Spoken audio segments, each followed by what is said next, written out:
बिस्मिल्लाहिर्रहमानिर्रहीम। अस्सलाम वालेकुम स्टूडेंट्स। डियर स्टूडेंट्स, हमारी ऑर्गेनिक केमिस्ट्री कैम 504 आज का जो हमारा लेक्चर होगा वो है सल्फोनेशन ऑफ बेंजीन। हम कर रहे थे लास्ट लेक्चर में हमने जब किया कर रहे थे electrophilic substitution reactions, aromatic electrophilic substitution reactions. तो उसमें हमने ओरिएंटेशन जो है वो मुकम्मल किया। ओरिएंटेशन के बाद आज जो हमारा होगा एरोमेटिक इलेक्ट्रोफिलिक सब्स्टिट्यूशन में sulphonation of benzene. Sulphonation of benzene जो है, sulphonation sulphonic acid group SO3H group, इस ग्रुप को कहते हैं जी sulphonic acid group, can be introduced into an aromatic ring by its treatment with the slight excess of concentrated sulphuric acid और fuming sulphuric acid. Fuming sulphuric acid को oleum भी कहते हैं, जिसमें सल्फर ट्राइऑक्साइड गैस जो है वो निकलती रहती है। That is very much concentrated which have a large amount of sulphur trioxide. Sulphuric acid और सल्फर ट्राइऑक्साइड को जो है वो ओलियम कह देते हैं, that is fuming sulphuric acid, जिससे सल्फर ट्राइऑक्साइड गैस के फ्यूम्स निकलते हैं। वो कहते हैं जी कि हम एरोमेटिक रिंग जो है यानी बेंजीन रिंग है या कोई भी एरोमेटिक कंपाउंड है उसको अंदर सल्फोनिक एसिड ग्रुप दाखिल कर सकते हैं अगर हम एरोमेटिक रिंग को large excess concentrated sulphuric acid या फ्यूमिंग सल्फ्यूरिक एसिड का ट्रीट करें। देखें जी, ये aromatic ring benzene which is treated with sulphuric acid at 100 centigrade और सल्फोनिक एसिड ग्रुप इसमें इंट्रोड्यूस हो गया, सब्स्टिट्यूट हो गया। यहाँ से हाइड्रोजन निकला और उसकी जगह सल्फोनिक एसिड SO3H ग्रुप से वो दाखिल हो गया।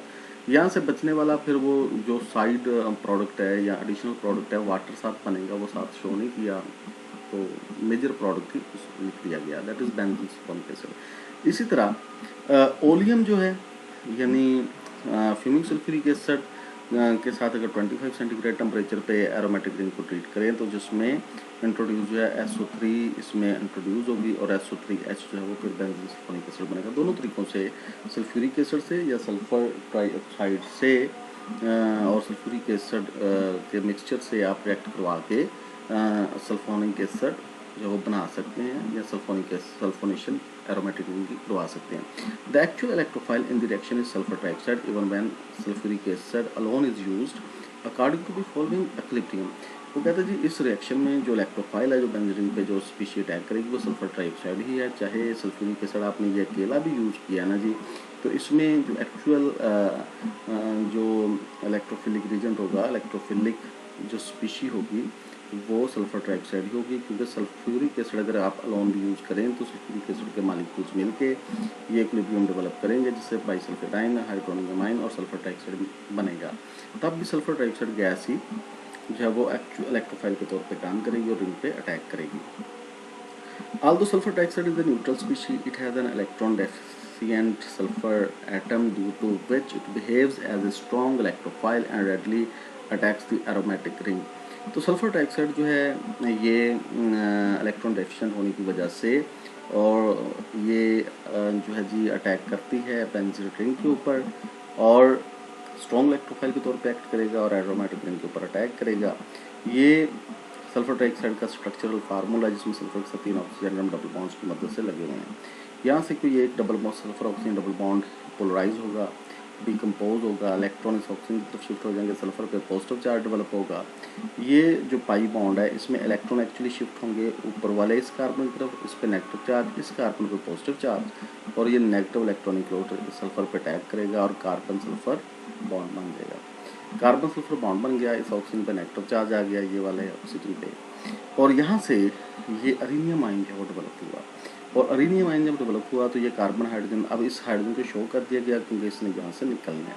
ये कार्बन हाइड्रोजन बॉन्ड ब्रेक होगा, इलेक्ट्रॉन वापस यहाँ पे शिफ्ट होंगे, यहाँ पे double bond aromatic ring retain होगा और प्रोटॉन जहाँ से निकलेगा जिसको बाइसल्फेट आयन जो सोल्यूशन में मौजूद होंगे वो पिक करेंगे और सल्फ्यूरिक एसिड जो वो बन जाएगा। तो इस तरह ये सल्फोनिक एसिड एनायन जो बनेगा और ये प्रोटॉन पिक करेगा हाइड्रोनियम आयन से यहाँ से और ये सल्फोनिक एसिड जो वो बन जाएगा।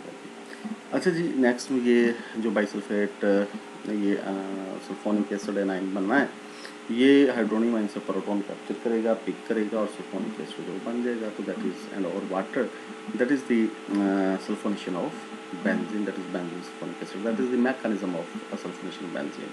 वो कहते हैं जी when fuming sulfuric acid oleum, that is also called oleum, is used, the sulfonic acid anion of the arenium ion, जो सल्फोनिक एसिड एनाइन ये अरीनियम आयन का वो कहते हैं कि बनेगा अगर आप ओलियम यूज़ करें तो ये सल्फोनिक एसिड जो एनाइन बनेगा उसमें प्रोटॉन ये वाला निकलने के बजाय इस ऑक्सीजन पे प्रोटोनेशन होगी.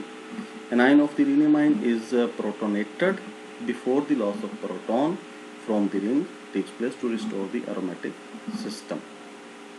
वो कहते हैं जी जब आप ओलियम यूज़ आप करेंगे सल्फर ट्राइऑक्साइड सल्फ्यूरिक एसिड का मिक्सचर इस्तेमाल करेंगे तो ये अरीनियम आयन जैसे कि पिछले स्टेप में भी बना है, जब ये बनेगा सल्फर ट्राइऑक्साइड जब अटैक करेगी अरीनियम एनाइन बनेगा तो ये प्रोटॉन, उस लास्ट स्लाइड में ये प्रोटॉन निकला था, रिंग रिस्टोर हो गया था, एरोमेटिक करेक्टर, और फिर बाद में हाइड्रोनियम आयन ने ये प्रोटॉन इसको दिया था. लेकिन यहाँ पे सल्फ्यूरिक एसिड कंसनट्रेटेड होने की वजह से सल्फ्यूरिक एसिड ओलियम का ज़्यादा कंसनट्रेट होने की वजह से वो कहता है जी ये ओ नेगेटिव जो वो पहले ही प्रोटॉन ये पिक कर लेगा और बाद में ये वाला प्रोटॉन बाद में निकलेगा और ring restore aromatic character restore बाद में होगा. ठीक है जी, अगर ओलियम इस्तेमाल करेंगे तो ये थोड़ा सा ये चेंज इसमें आएगी. अच्छा जी, सल्फोनिक एसिड आर ऑलमोस्ट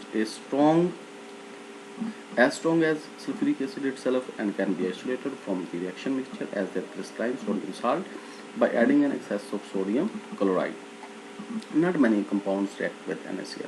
वो कहते हैं जी सल्फ्यूरिक एसिड इतना स्ट्रॉन्ग है, जितना सल्फ्यूरिक एसिड स्ट्रॉन्ग है तो इसको आप रिएक्शन मिक्सचर में इसको आप ऐसे अलग कर सकते हैं कि इसमें आप डाल दें सोडियम क्लोराइड सल्फोनिक एसिड के साथ तो रिएक्ट करेगा लेकिन सल्फ्यूरिक एसिड के साथ रिएक्ट नहीं करेगा क्योंकि not many compounds react with NaCl. ज़्यादातर प्रोडक्ट में जो कंपाउंड है वो NaCl से रिएक्ट नहीं करते तो इसका साल्ट बन जाएगा, ये रिएक्ट करेगा तो इसका साल्ट बनेगा तो क्रिस्टलाइन फॉर्म में ये सोडियम बेंजीन सल्फोनेट अलग कर लिया जाएगा, सेपरेट आउट कर लिया जाएगा. अच्छा जी, the sulphonic acid group is deactivating group. Introduction of a second sulfonic acid group requires relatively more severe conditions, that is mainly requires the meta position. वो कहते हैं जी सल्फोनिक एसिड ग्रुप जो है डीएक्टिवेटिंग ग्रुप है और आपने previous lectures में पढ़ा है कि जो डीएक्टिवेटिंग ग्रुप होता है वो मेटा अट्रैक्टिंग होगा, इलेक्ट्रॉन वाइड्राइंग होगा, मेटा अट्रैक्टिंग होगा और सेकंड सल्फोनिक एसिड ग्रुप भी आप मेटा पोजीशन पे ऐड कर सकते हैं लेकिन इसके लिए हाई टेम्परेचर और ज़्यादा कंसनट्रेटेड सल्फ्यूरिक एसिड चाहिए. These are severe conditions. पहले की निस्बत पहले group sulphonic acid group add करने से ये ज़रा हाई टेम्परेचर और ज़्यादा कंसनट्रेटेड सल्फ्यूरिक एसिड चाहिए होगा. अच्छा जी, sulphonation is a reversible process. Sulphonic acid group can be removed from the aromatic ring by heating the aromatic sulfonic acid with dilute sulfuric acid at a rather high temperature. वो कहते हैं sulphonation जो है वो reversible है. आप दोबारा इसमें से सल्फोनिक एसिड ग्रुप जो है वो रिमूव भी कर सकते हैं अगर आप बेंजीन सल्फोनिक एसिड को डिल्यूट सल्फ्यूरिक एसिड जिसमें ज़्यादा पानी की मकदार हो उसके साथ अगर आप हीट करें तो सल्फोनिक ग्रुप जो है एसिड ग्रुप जो है वो रिमूव भी हो जाएगा और बेंजीन दोबारा आप रिकवर कर सकते हैं. Thus the reaction can be driven in one direction और other by selecting appropriate condition. वो कहते हैं जी रिएक्शन आप फॉरवर्ड की तरफ या सल्फोनिक एसिड बनाने की तरफ या सल्फोनिक एसिड से बेंजीन सल्फोनिक एसिड से सल्फोनिक ग्रुप रिमूव करने की तरफ आप मूव कर सकते हैं depending on the reaction conditions. For sulphonation high concentration of the sulphonating agent is used. Sulphonation के लिए सल्फोनिक एजेंट ज़्यादा मकदार में यानी सल्फर ट्राइऑक्साइड या कंसनट्रेटेड सल्फ्यूरिक एसिड चाहिए होगा. For desulphonation high concentration of water is used. Desulphonation के लिए पानी ज़्यादा मकदार में चाहिए होगा. And the relatively volatile hydrocarbon is removed by steam distillation. और जो बेंजीन यहाँ ये वाला वोलेटाइल हाइड्रोकार्बन बनेगा उसको कहते हैं स्टीम डिस्टिलेशन से सेपरेट कर सकते हैं. The mechanism of desulphonation must be exactly the reverse of the mechanism of sulphonation.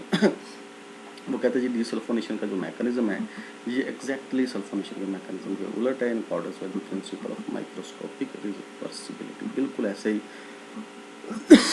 Microscopic reversibility मतलब एक मॉलिक्यूल रिएक्टेंट से प्रोडक्ट में और फिर वही वो वापस प्रोडक्ट से वापस रिएक्टेंट में तब्दील हो जाए. सेम रिवर्स कंडीशंस में उसी कंडीशन में वो वापस तब्दील हो सकता है लेकिन थोड़ी सी कंडीशन जो है वो आपको रिवर्स लाने के लिए चेंज करनी पड़ेगी. अच्छा जी, इसमें वो कहते हैं sulphonation and desulphonation reactions are very useful in organic syntheses. Organic compounds की तैयारी में सल्फोनेशन और डिसल्फोनेशन रिएक्शन बहुत अहम शामिल है। ए सल्फोनिक एसिड ग्रुप में B introduced into an aromatic ring either to block a particular position or to influence the reaction of the further substitution। अगर सल्फोनिक एसिड ग्रुप आप दाखिल कर सकते हैं किसी भी पोजीशन को ब्लॉक करने के लिए, आर्दो मेटा पैरा पोजीशन को ब्लॉक करने के लिए, और यानी आप चाहते हैं कि कोई नया ग्रुप जो है वो उस पोजीशन पर ना ऐड हो, आर्दो या मेटा या पैरा, यानी पोजीशन को प्रोटेक्ट करने के लिए आप ये रिएक्शन जो है वो यूज़ कर सकते हैं। तो सल्फोनिक एसिड ग्रुप में भी लेटर मूव और बाद में फिर वही सल्फोनिक एसिड डिसल्फोनेशन के रिएक्शन से रिमूव कर सकते हैं। That is the end of today lecture.